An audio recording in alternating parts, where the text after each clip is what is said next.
Time for another edition of Hey, Whatever Happened To? It's the segment where I tell you about a pop culture figure, or figures in this case, that have maybe faded from the pop consciousness, and I tell you, hey, whatever happened to those people? In the past, this has been kind of a tragic segment because I look into it and it's been kind of sad, whatever happened to them. But this is a good one because I'm talking about O-Town. O-Town, you may remember, was the band, the original Making the Band band, formed. Yes, and they were formed in the early 2000s under Lou Pearlman, who discovered NSYNC and the Backstreet Boys. As it happened, the boy band came together as a result of the ABC reality series Making the Band, the brainchild of Andrew Merrick, Jonathan Murray, Lou Pearlman, and Mary Ellis Bunham. The series saw a number of individuals, each competing for a chance to be part of Lou Pearlman's, the man behind NSYNC's Backstreet Boys' new boy band. And so in 1999, he embarked on this talent search, and then O-Town, named after Orlando, where this took place, even though none of them are from Orlando, right? Formed in the early 2000s, and they actually had a really strong debut with the hit song Liquid Dreams. You may remember, it's just as weird as it was then as it is now. I wish I'd print out some of the lyrics to read to you guys, but basically they have a big crush on Selma Hayek, and they release semen when they think of Janet Jackson's Smile, is really what the song is about. I'm not gonna apologize. Destiny's Child, do they say that's in the lyrics yes, too, right? a lot of people. Jennifer Lopez as well, though she's not, could be a Jennifer Aniston. Who that knows? was like anyway. a great puberty song for me.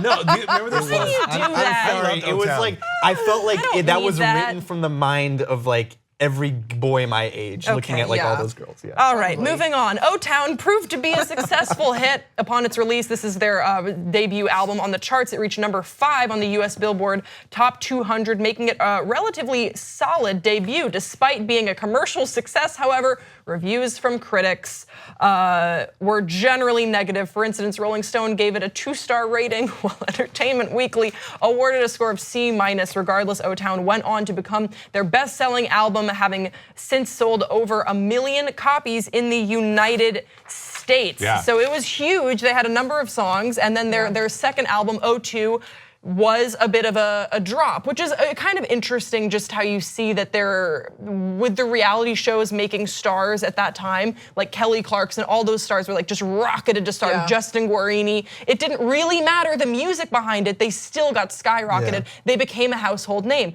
But then in time, if the music wasn't there, we did see that dip with O2. But the band loved working and performing together, which is why they are still together today without Ashley Parker Angel. He is no longer, but the original lineup is still there, except for the guy that went to med school, but he didn't really make it. Anyway, that's not important. I know a lot about O-Town. He went to med school? Well, there was a guy that was gonna be in it, but then he went to med school, so then they recruited another guy. So point being, September 30th, 2016, the group launched a Kickstarter in hopes of funding their new musical endeavor, a huge success. O-Town surpassed their original goal of $47,500 in just 7 hours. According to the Kickstarter page, the album will be released in 2 parts. The A-side will be coming out sometime in spring, while the B-side will be made available in the summer. So here's kind of the bad news.